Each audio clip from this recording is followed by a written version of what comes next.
आज देखिए हम लोग बात करने वाले हैं संतान पक्ष पे। यहाँ पे आपका 5th हाउस कुंडली में संतान का संतति का होता है। संतानें आपकी होनी हैं, नहीं होनी हैं, संतानों का क्या योग है, अगर हैं होनी हैं तो संतानें किस तरह की होनी हैं, कितना जीना है उनको, और आपकी संतानें आपके जीवन में आपके काम आएंगी या नहीं आएंगी। ऐसा तो नहीं कि खोटा सिक्का बन जाएंगे। जिस संतान को आप इतने लाड़ से पालते हैं, ऐसा ना हो कि वो आपको तबाही का कारक बने, अल्टीमेटली आपको शर्मिंदगी दे। तो ये सब किससे मालूम पड़ता है? आपके संतति वाने खाने से। तो नमस्कार, मैं एकेपन स्वागत करता हूं आपका अपने एस्ट्रो चैनल पे। हम आज बात कर रहे हैं संतान पक्ष के सभी चीज़ों को लेके, जिनकी संतानें हैं, जिनकी नहीं हैं, जो संतान चाहते हैं, जो संतान होने के बावजूद चाहते हैं वो अच्छी हो जाएं, तो उनके लिए क्या क्या उपाय हैं, ये सब मैं आपको इस वीडियो में बताऊंगा कि कौन सा ग्रह अगर आपके 5th हाउस में बैठा है तो क्या उपाय करना है आपने। इसलिए ध्यान से देखें इसको। शुरुआती दौर में समझाऊंगा, वो टेक्निकल चीज़ें हैं, तो जो सीखने के इंटरेस्ट हैं वो चीज़ वो लोग देखें। बाद का हिस्सा वो लोग देखें जो एक्चुअल में रिजल्ट चाहते हैं, जिसमें मैं टेबल के हिसाब से डालूंगा। तो देखिए, ये आप लोग की सुविधा के लिए मैंने जो है अपनी किताब जो है लॉन्च कर दी है। ये इस समय अमेजन में उपलब्ध है। इसका मैं जो डिस्क्रिप्शन में लिंक डाल दूंगा, आप लोग चाहें तो मंगा सकते हैं इसे। और किताब मेरे ख्याल से आपने स्क्रीनशॉट देख लिया होगा और किस नाम से है वहाँ दिख जाएगा, आपको लिंक भेज देंगे आपको, और डिस्क्रिप्शन में लिंक मिल जाएगा, उसको देखिएगा आप लोग। तो हम बात कर रहे हैं संतान वाले खाने की। संतान वाला खाना क्या है? बेसिकली 5th हाउस है, आप जानते हैं, 1st, 2nd, 3rd, 4th, 5th। देखिए, एक्चुअल में 5 का 5, 1 2 3 4 5, यानी कि कौन सा खाना आया? 9th हाउस आया। तो 5वां 9वां खाना देखा जाता है संतान में। उसके बाद संतान ये कहाँ से होगी? हवा में तो हो नहीं जाएगी। किसके सहयोग से होगी? इसके सहयोग से होगी, आपके स्पाउस के।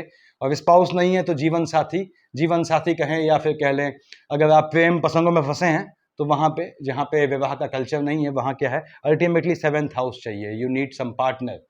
तो यानी कि 5 5th house, 1st, 2nd, 3rd, 4th, 5th, और 5th से 5th यानी 9th हाउस, 5वां 9वां किसके सहयोग से होगी? 7वां। ये देखिए, संतान तो इसकी भी हुई वही, इसकी भी वही हुई, अगर देखा जाए शास्त्रों के हिसाब से। यहां से 5वां 1 2 3 4 5, यानी 5 7 9 11, 5 7, देखिए 5th 7th 9th and 11th, ये हाउस आपके संतान के बारे में सब कुछ बता देते हैं। संतान होनी है तो या नहीं होनी, कैसी होनी है, again I repeat my words.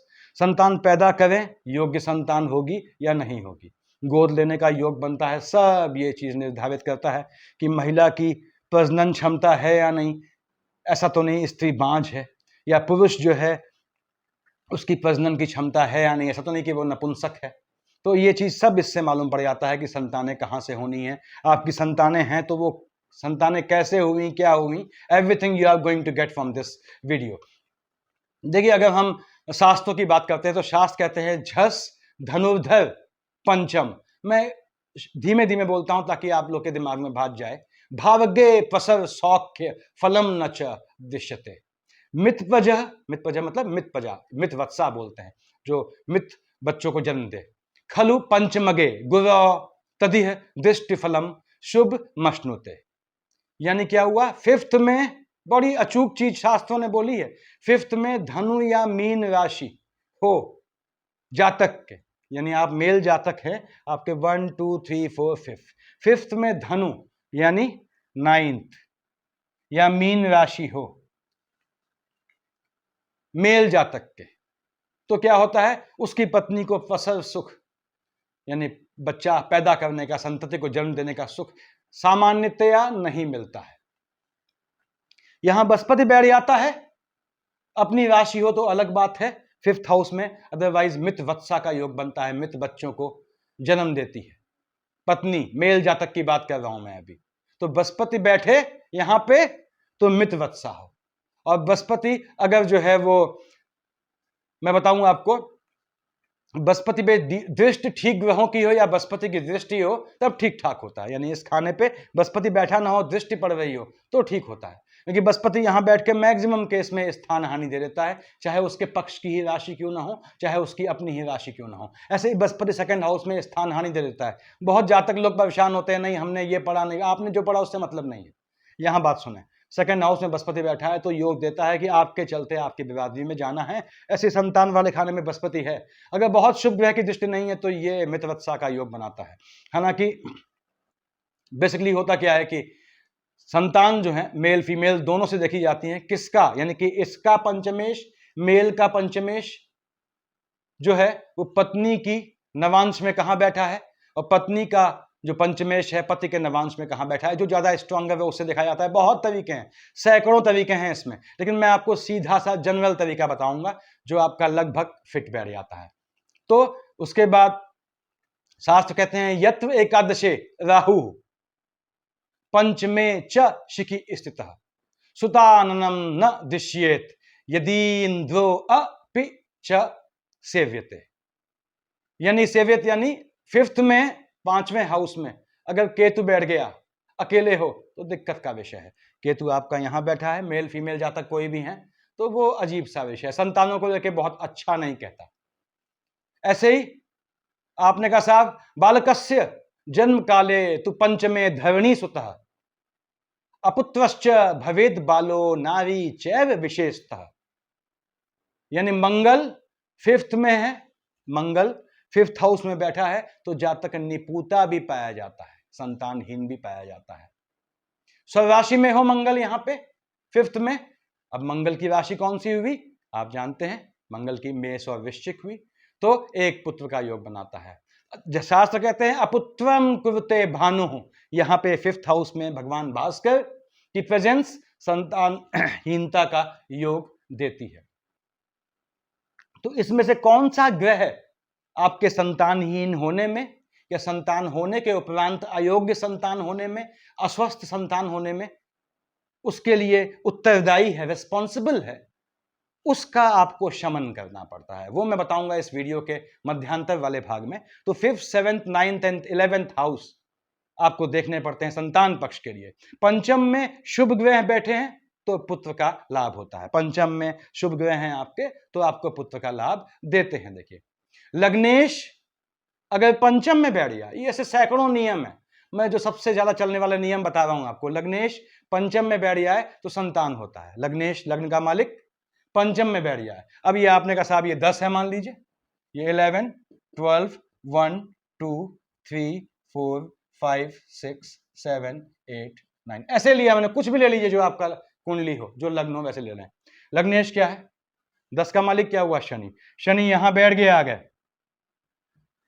संतान का योग है। हालांकि इसमें बहुत मतभेद भी मिलते हैं। शनि यहां बैठ के अकेला बैठा हो बहुत तीक्ष्ण, बहुत योग्य पुत्र पैदा करता है।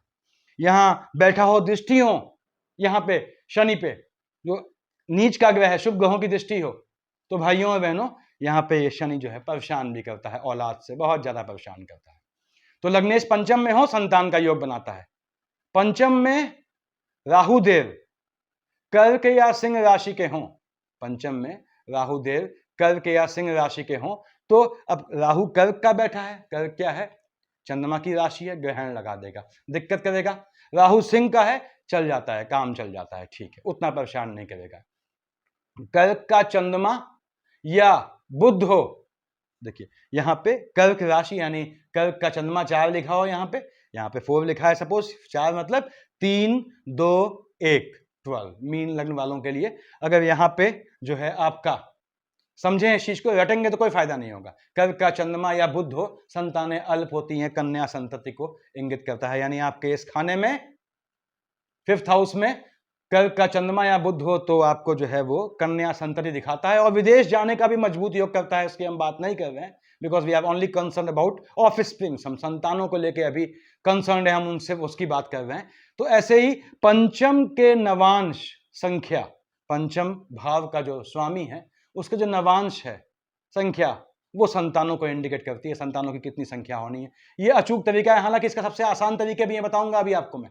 कंसीव करने में महिला जातक है या पुरुष हैं, आपकी स्त्री ने कंसीव किया तो गर्भावस्था के दौरान महिला की या उसके हस्बैंड की, उसके गर्भ में जिस पुरुष का बच्चा है उससे हम लेंगे। हस्बैंड है तो अच्छी बात है, होना भी चाहिए।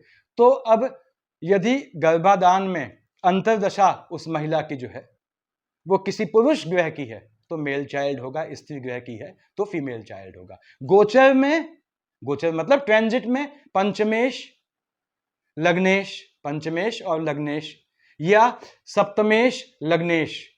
गोचर में आपकी पंचमेश लग्नेश और सप्तमेश लग्नेश की युति हो रही है, संतान का योग बनता है कि संतान आपकी होने वाली है। संतान मुश्किल से पैदा होती है कब? जब फिफ्थ में आपके धनु राशि का बृहस्पति हो।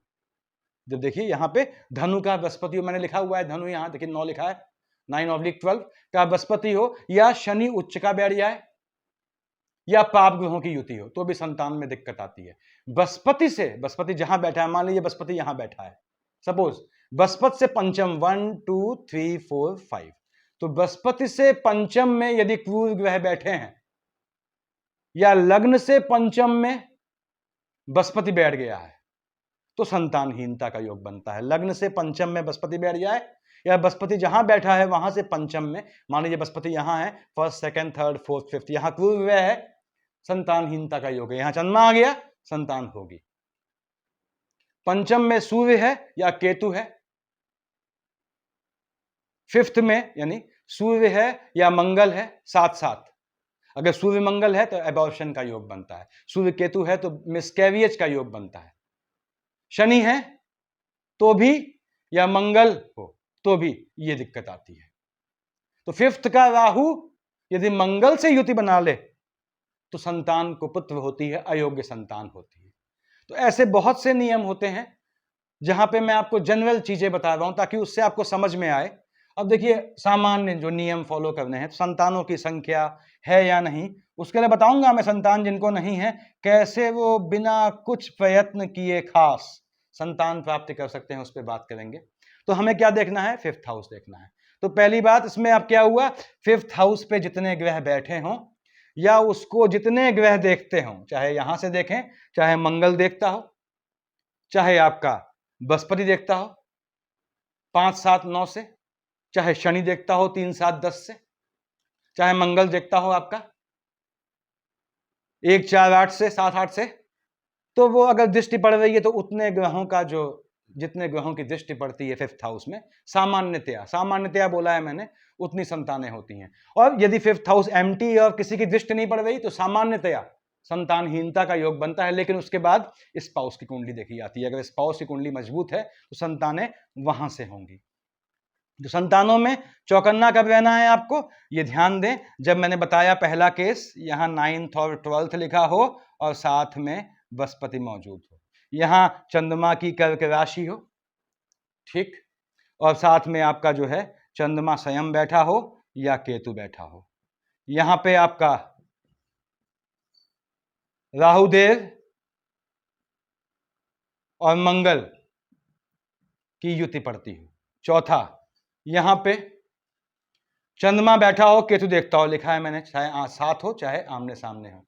यहां पे शुक्र की राशि हो, कौन सी, 2 7 राशि हो, प्लस आपका जो है सूर्य बैठा हो। ये बहुत लोगों का विचित्र सी स्थिति होती है कि लोग माणिक्य पहन लेते हैं। खैर अभी बात करता हूं। तो ये संतान में दिक्कत के योग होते हैं। और इसके बाद हम देखते हैं सेकेंड हाउस को कि सेकेंड हाउस की क्या पोजीशन है। उसके बाद एक चीज और देखें आप, एक बहुत से जातक परेशानी में पड़ते हैं और फिर बाद में आप लोग दौड़ते हैं यहाँ वहां।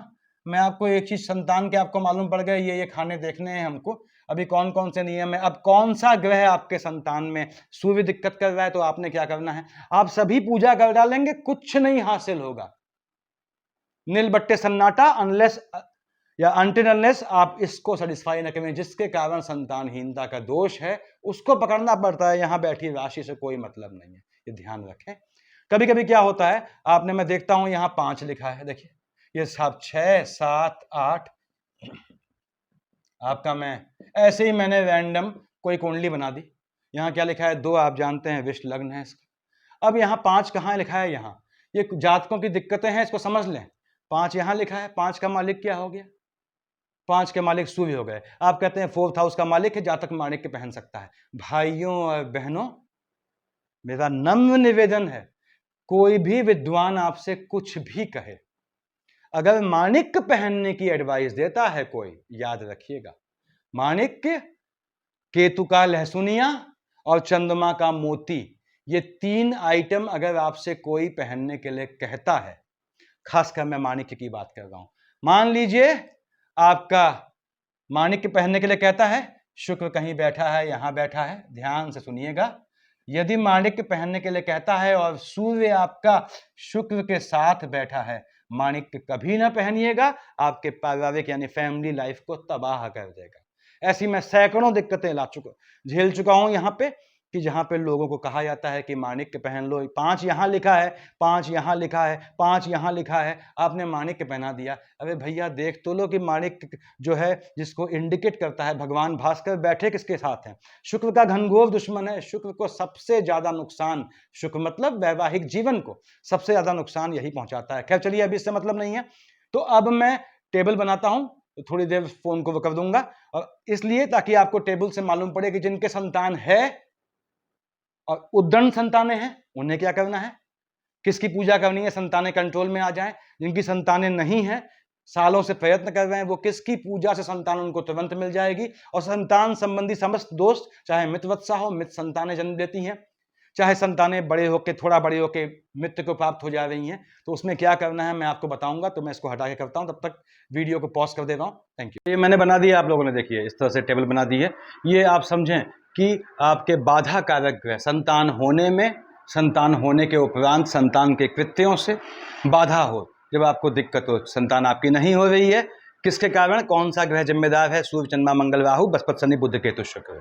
ठीक, कैसे मालूम करते हैं बताया मैंने आपको इससे पहले। अभी एक और तरीका बताऊंगा कैसे संतान को घात, संतान को बिगाड़ना। अब बिगाड़ना मतलब संतान की, देखो आपका ये लग्न में आप हैं, आपका अष्टम क्या हुआ, आपकी आयु हुई।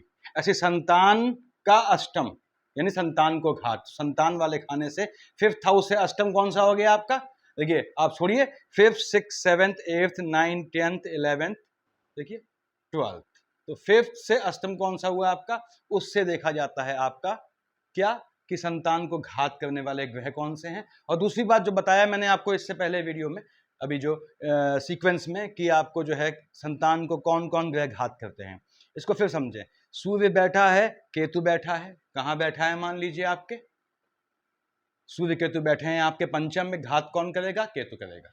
सूर्य चंद्रमा बैठे हैं, घात कौन करेगा? केतु करेगा। चंद्रमा बैठा है, घात कौन करेगा? चंद्रमा बैठेगा। मंगल बैठा है नीच का, घात कौन करेगा? मंगल घात करेगा। राहुदेव बैठे हैं, घात राहु करेगा। बृहस्पति बैठा है, देखिए यहां पे अपनी राशि में, तो बृहस्पति स्वयं घात करेगा, या बृहस्पति वैसे भी बैठा है तो खुद घात करेगा। मंगल की राशि में बैठा है, खुद घात करेगा। चंद्रमा की राशि में है, खुद घात करेगा। शनि महाराज किसके साथ बैठे हैं? केतु के साथ बैठे हैं, केतु घात करेगा। चंद्रमा के साथ बैठे हैं, चंद्रमा घात करेगा। शनि स्वयं नीच का होकर बैठा है, शनि खुद घात करेगा। तो घात करने वाले ग्रह ये हैं। मान लीजिए सूर्य आपका संतान होने में दिक्कत कर रहा है, ये आपको मालूम पड़ जाएगा कौन ग्रह घात करता है। इसके बाद बताऊंगा मैं भी, एक और इसमें बनाऊंगा टेबल ऐसे ही। अब सूर्य करता है, अगर दिक्कत बाधा कर रहा है संतान होने में, सूर्य बाधा है, तो रीजन क्या होता है? कुलदेव का श्राप लगता है आपको। कुलदेव आपके जो हैं आपसे प्रसन्न नहीं है, आपके पुरखों के ऐसे कृत्य हैं, उन्होंने कुलदेव को पसंद नहीं किया, या आपके पिताजी ने बेसिकली कुलदेव को पसंद नहीं किया। तो हरिवंश पुराण का पाठ करें, शिवार्चन करें, पार्थिव पूजा करें, कुलदेव पूजा करें। मैंने यहाँ लिख दिया है, देखिए कुलदेवता कहीं से भी मालूम पड़ जाते हैं। चंद्रमा की दिक्कत से अगर संताने में दिक्कत है, यानी चंद्रमा नीच का बैठा हुआ है, और चिटिया चंद्रमा बैठा है शनि के साथ, चंद्रमा दिक्कत कर रहा है, चंद्रमा हाईली फ्लक्चुएटिंग है, अपने दुश्मन के साथ बैठा है मान लीजिए। चंद्रमा बैठा है शुक्र के साथ, तो क्या हो गया? चंद्रमा यानी माता का क्रोध, या देवालय में अपवित्र जाना। लेडीज जो चली जाती हैं मंदिरों में, देखा होगा आपने कि पीरियड्स के दौरान, ये जानते हुए कि उनको नहीं जाना चाहिए लेकिन चली जाती हैं, या फिर किसी से अनजाने में ऐसा हो जाता है, या आपने देवालय में जाके कोई अपवित्र कर्म कर दिया और आपको, तो ये लगता है चंद्रमा का दोष लगता है।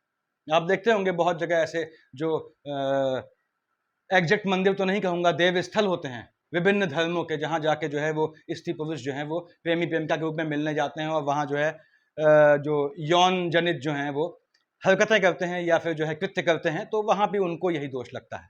माता का क्रोध, माता का क्रोध मतलब माता का बच्चे से वैसे नॉर्मल क्रोध नहीं, माता का अपने संतान से क्रोध इस तरह से कि आपने माता को प्रताड़ित किया हो, जलील किया हो, अपमानित किया हो, दुर्दशा की हो, तब माता के क्रोध से या देवालय में अपवित्र जाने से आपको चंद्रमा के कारण दोष लगता है संतान में।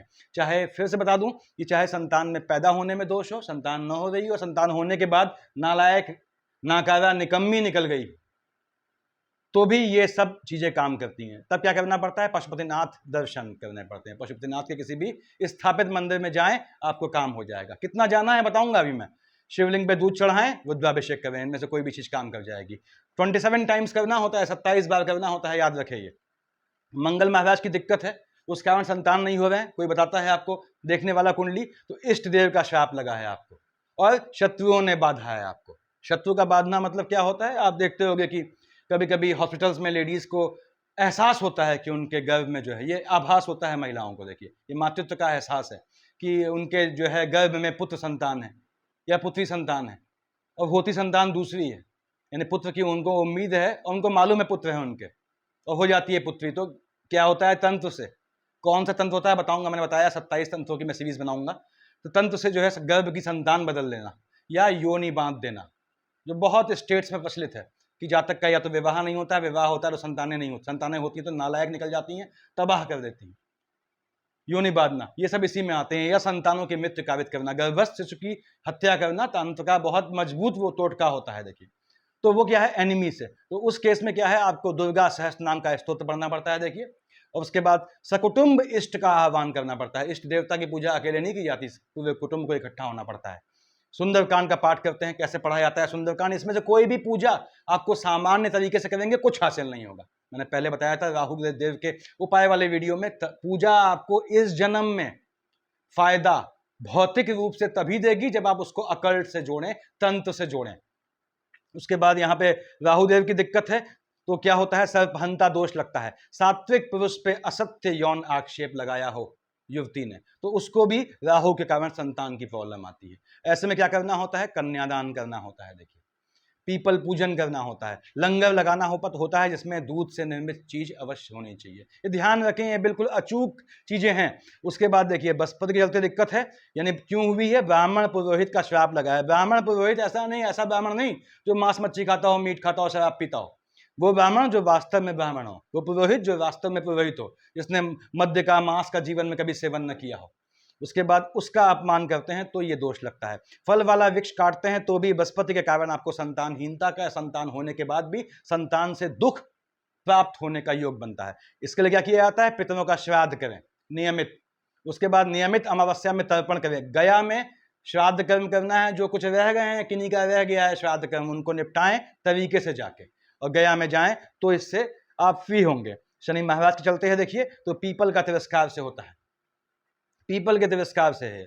आप देखते होंगे, आप कहीं जा रहे हैं, रास्ते में गाड़ी में आपको लघु शंका लगी, आप उतरे, आपने जो है नीचे जाके कोने कहीं सड़क के किनारे जो है मूत्र विसर्जन कर दिया। आपने ये भी नहीं देखा कि वहाँ कोई मस्जिद बनी है, कुछ बना है, या मंदिर बना है, या फिर जो है कोई किसी की कब्र बनी है, कोई मृत्युपरांत आराम कर रहा है वहाँ, या फिर कोई पेड़ लगा है, पीपल है, बरगद है, तो ये सब भोग आपको यहीं लिखता है। फल मैंने बताया, देखिए ये पीपल तिरस्कार या श्राद्ध न करने से भी ऐसा होता है, और श्राद्ध करना चाहिए, नियमित रूप से करना चाहिए।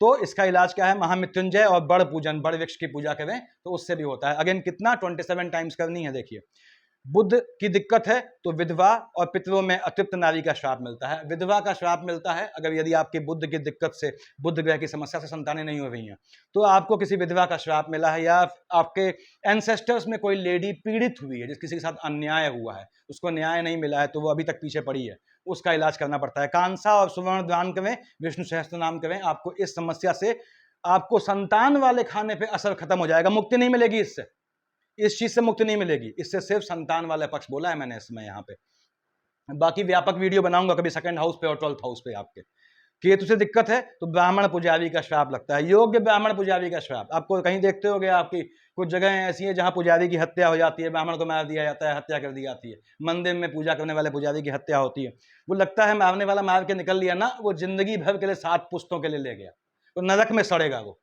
देखिए यहाँ पे क्या है, तब गोदान करना पड़ता है, अपाहिज को बच्चों के वस्त्र दान करने पड़ते हैं। संतान नहीं हो रही हो तो अपाहिज को, किसी हैंडीकैप्ड को, बच्चे के, छोटे बच्चे, उसके बच्चे छोटे बच्चे हों, बेगर हो, उसको बेगर को करना है, भिखारी को, जो भीख मांगते हैं उनको अपने बच्चों के वस्त्र दान करने हैं। नए वस्त्र, पहने वस्त्र, तो कहाँ से, बच्चे नहीं है तो कहाँ से लाएंगे।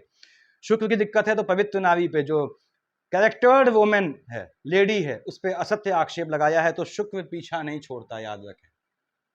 तो ये याद रखें, आपकी चरित्रवान महिला पे, नारी पे, या लड़की पे, या युवती पे अगर आपने आक्षेप, यौन आक्षेप लगाया है, तो वो आपका, भले ही वो आपको माफ कर दे, भूल जाए या समय जो है उस चीज़ को ढक दे, लेकिन ये आपका पाप सदैव आपका पीछा करता है। ऐसे ही गौ हत्या जो है करने पे शुक्र का दोष लगता है। क्या करना है? गौ सेवा करनी है, रक्त दान करना है, जहां मौका मिले ब्लड का दान कर दे। क्यों? जो गंदगी थी वो ब्लड के मार्फत निकल जाए, इस सेंस में। तो ये पोजीशन है। उसके बाद ये याद रखें, जिनकी संतानें नहीं हो रही हैं उनको पहले से ये चीज़ करनी है। 27 टाइम्स की जाती हैं डेज के हिसाब से। यहाँ डेज लिखे हैं इनके, देखिए अपने आप में, आपने स्क्रीनशॉट ले लिया होगा। दूसरी बात याद रखें कि किस एज में की जाती है। मान लीजिए बच्चा हो गया 7 साल की एज में, आपको लग रहा है बच्चे में दिक्कत है, 7 साल में कर रहा है, तुरंत शुरू कर दें। 7, 14, 7 तियां 21, 7 चक्को 28, 21 में लगा आपको लड़का बिगड़ रहा है, ये तुरंत ये काम करवा दें उसके लिए। कितने 27 टाइम्स करवाएंगे, देखिए ये चीज़ें ध्यान रखें। और जो भी अपने भाई बहन जो है वो अलग स्ट्रीम के हैं, हिंदू धर्म को जो है वो से जुड़े हुए हैं, लेकिन उससे बिलोंग नहीं करते हैं, अलग धाराओं के लिए, अलग स्ट्रीम के लिए हैं, तो वो याद करें कि इन दिनों में देखिए ये संडे, ये देखिए आपका मंडे, ट्यूसडे, ऐसे राहु और केतु के लिए शनि ही मानेंगे। ऐसे ही बुध, बृहस्पति, शुक्र, शनि और संडे जो है वो दान करें। किसको? कोड़ियों को दान करें। बस उसका नाम लेके सूर्य कर रहे हैं तो आपने ओम सूर्याय नमः अगर बोल दिया, अर्घाय नमः बोल दिया और चुपचाप मन में बोल दिया, अलग स्ट्रीम के हैं, बोलने का बंधन है, और दान दे दिया। किसको? कोड़ियों को दान देंगे। ये याद रखिए, जो अलग स्ट्रीम वाले हैं तब उनको, क्योंकि उनके लिए संभव नहीं है कि वो पशुपतिनाथ की पूजा करें या शिवलिंग के दूध चढ़ाएं, सपोज धार्मिक बाध्यता है, तो वो ये ध्यान रखें उनको ये करना है। और किसी भी स्ट्रीम के हो आप, अगर आप हिंदू धर्म को बिलोंग नहीं करते हैं, निश्चित रूप से आपको फायदा देगा। इनमें से कोई उपाय आप करते हैं तो निश्चित फायदा मिलना है। संतान होना बड़ी चीज है, तो ये एग्जैक्ट संतान के लिए किया जाता है। देखिए अब संतान में क्या होता है कि संतान के लिए, आपको संतान के लिए कौन सा ग्रह ज़्यादा हैवी है, संतान की आयु कैसे निकालेंगे, संतान कितना जिएगी, तो इसके लिए मैं अलग से टेबल बनाता हूं यहाँ पे अभी, इसके बाद, और बीच में गैप ले लेता हूं ताकि टेबल बना सकूं। उसके बाद तो ये अगली बना दी मैंने, देखिए कि आपका कुंडली है, मान लीजिए पंचम हाउस, संतान का हाउस, संतति का हाउस, वहां से पंचम से अष्टम क्या हुआ?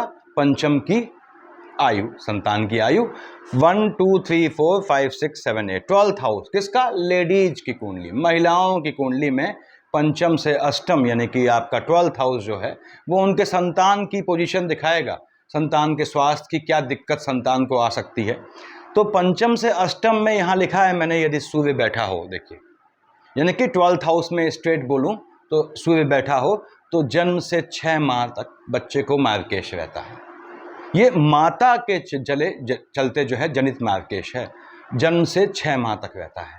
उसके बाद चंद्रमा हो कहाँ पे? आपके पंचम से अष्टम यानी 12th हाउस में, तो गर्भ में जब बच्चा होता है तो उस समय जो है वो शिशु को घात का योग बनता है, गर्भस्थ शिशु को। ऐसे ही पंचम से अष्टम में मंगल महाराज बैठे हों, सडन यकायक घात लिखा होता है, सडन घात का योग बनता है। पंचम से अष्टम में यानी 12th में राहुदेव बैठे हों तो गर्भ में जो है वो घात का योग बनता है, अगेन गर्भस्थ शिशु को घात का योग बनता है।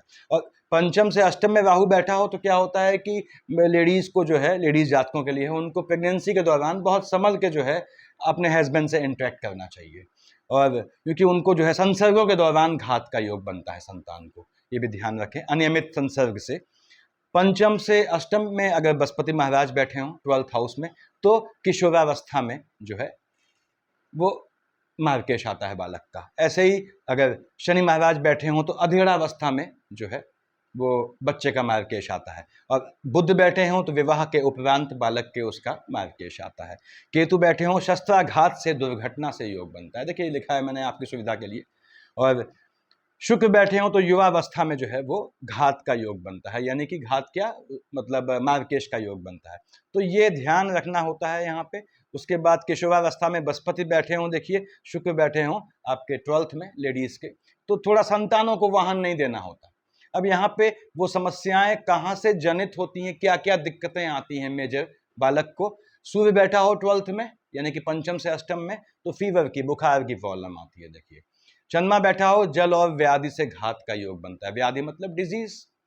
मंगल हो तो इस बालक को घात का योग बनता है, यानी कि पीछे से घात का योग बनता है, यकायक घात लिखा भी है वहां पे, घात मतलब कोई पीछे से घात करता है। राहुदेव बैठे हो हाइट से घात का योग बनता है, मारण से, यानी कि ऐसे बालक पे लोग जो है वो तांत्रिक लोगों के थ्रू या अकल्ट के थ्रू मारवाड़ का प्रयोग कर सकते हैं। मसान का काम होता है ऐसे बालकों पे।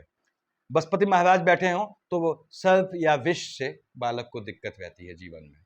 सर्प या विष दंश से बचना होता है या सर्प दंश से बचना होता है। शनि महाराज बैठे हों तो ग्रहों के दोष से बालक पीड़ित रहता है। बुध महाराज बैठे हों तो यात्राओं से उसको यात्राओं में उसके साथ घात होती है। ऐसे ही केतु बैठा हो तो छल होता है, उसके साथ धोखा होता है, फरेब होता है। शुक्र बैठा हो तो जानवरों से उसको घात का योग बनता है, चाहे वो एक बाघ टाइप का, शेर टाइप का वो हो, लॉयन टाइप का जानवर हो, या फिर जो है कोई सींग मारने वाला जानवर हो, उससे भी घात का योग बनता है।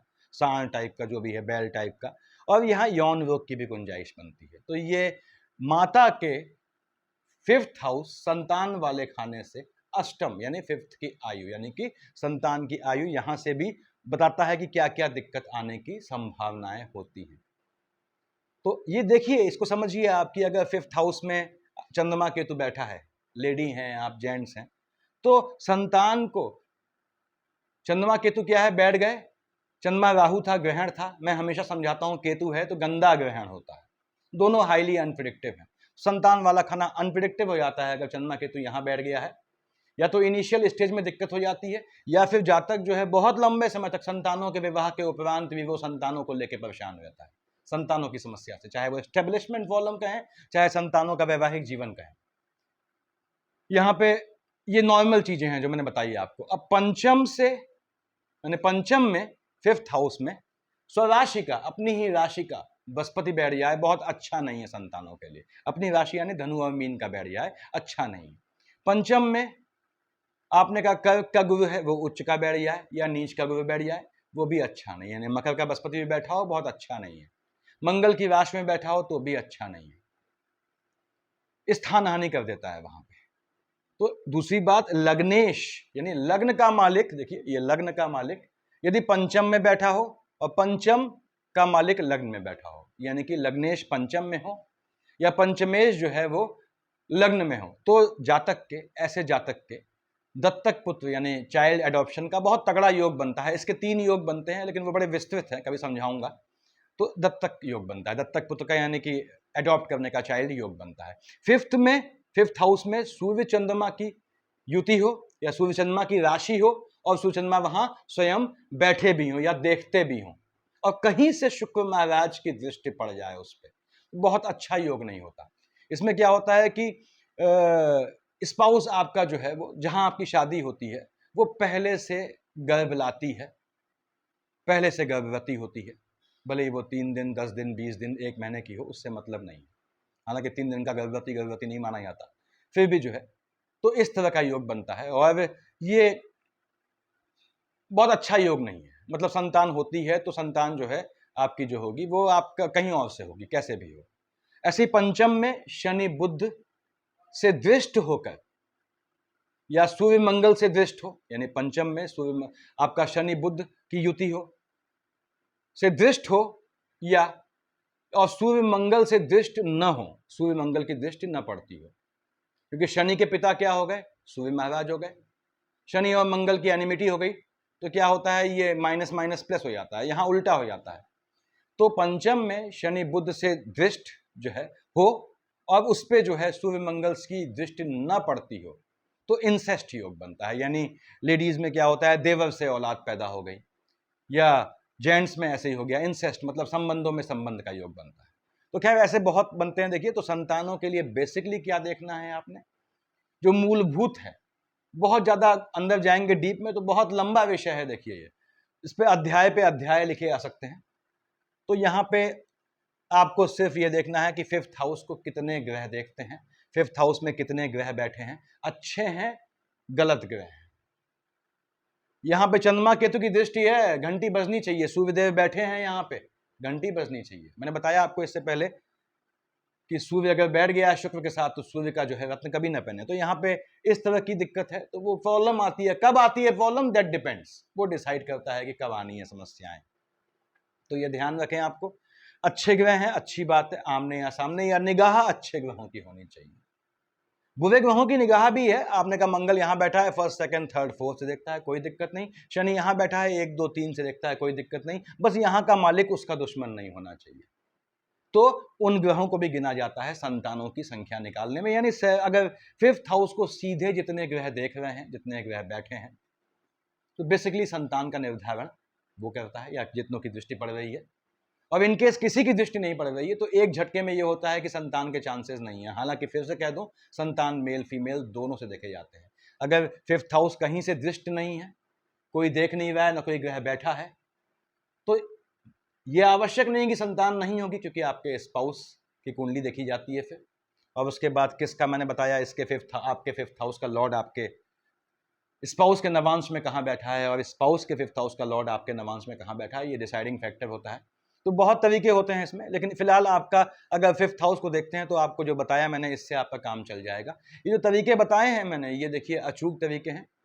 जिनके संतानें नहीं हो रही हैं लंबे समय से, होता क्या है, संतान लंबे समय से नहीं हो रही है, भगवान भास्कर उसके लिए उत्तरदायी हैं, सूर्यदेव उत्तरदायी हैं, हम पूजा कर रहे हैं शनि की, तो कहाँ से संतान हो जाएगी। तो मैंने पहले समझाया आपको कि सूर्य को मजबूत कर रहे हो, बैठा शुक्र के साथ क्या करेगा, वैवाहिक जीवन का नाश पीट देगा।